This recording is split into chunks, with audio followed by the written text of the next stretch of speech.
Have you ever played a jazz piece exactly as written and someone says, yeah, but it didn't swing? That can be one of the most frustrating comments a classical musician hears because nobody explains what swing actually is. Is it triplets? Is it dotted rhythms? Or do you just feel it? In this video, I'm going to show you what swing really is, why classical musicians struggle with it, and 3 simple exercises you can practice today that'll immediately make your jazz playing sound more authentic. Hi, my name is Shannon Gunn. I am the founder of the Jazz Improv Institute, and please, if this is helpful to you, like, subscribe, and hit the bell to get alerts for whenever I post a new video. Why swing feels so strange? If you've spent years studying classical music, you've trained yourself to value precision. Every rhythm has one correct interpretation. An eighth note is exactly half of a quarter note. Everything is carefully organized.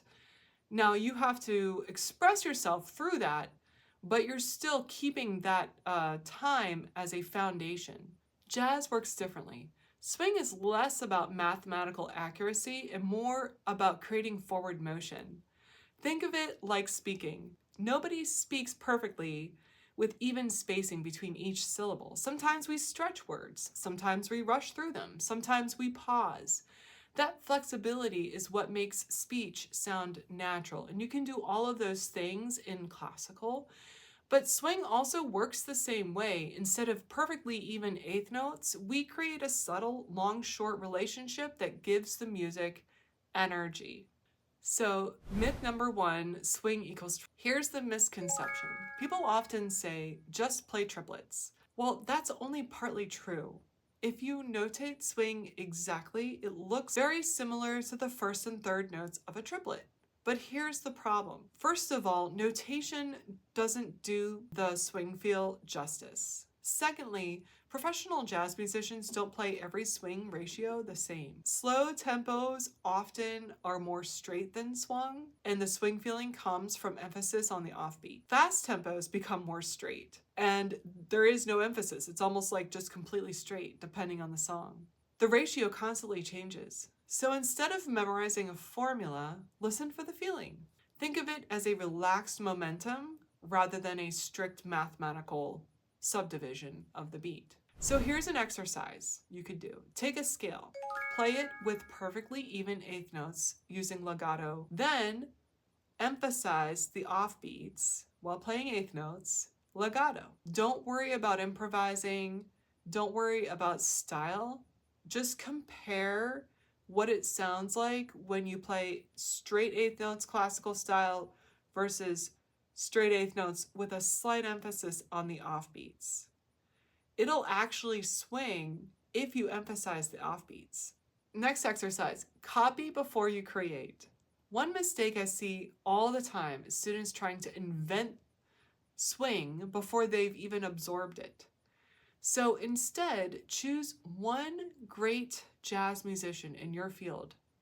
Could be Miles Davis, Chet Baker, Ella Fitzgerald, Louis Armstrong, Wynton Kelly, whoever inspires you. Listen to one phrase, pause, and analyze their articulations and feel. Listen to it again, sing it, and then play along with it. Not because you're copying forever, but just learn the language the same way children learn to speak.